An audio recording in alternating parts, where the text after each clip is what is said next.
సాధారణంగా ఎన్నికలు జరిగే సమయంలో ఆ అభ్యర్థికి డిపాజిట్ కూడా రాలేదు. ఆ అభ్యర్థి డిపాజిట్లు గల్లంతన్న మాటలు తరచుగా వింటూ ఉంటాం. అసలు ఎన్నికల్లో డిపాజిట్ కోల్పోవటం అంటే ఏమిటో తెలుసా?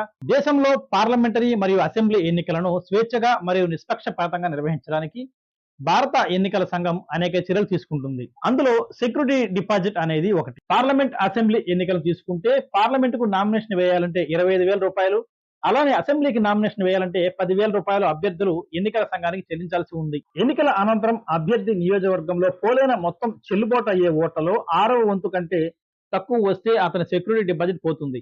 1951, 52లో జరిగిన తొలి లోక్సభ ఎన్నికల్లో మొత్తం అభ్యర్థుల్లో దాదాపు 40% మంది డిపాజిట్ కోల్పోయారు. భారత ఎన్నికల సంఘం విడుదల చేసిన నివేదిక ప్రకారం 2019 లోక్సభ ఎన్నికల్లో పోటీ చేస్తున్న అభ్యర్థుల్లో దాదాపు 86% మంది డిపాజిట్ కోల్పోయారు. ఎన్నికల్లో గెలిచిన అభ్యర్థులకు వారి డిపాజిట్ ను ఎన్నికల సంఘం తిరిగి చెల్లిస్తుంది.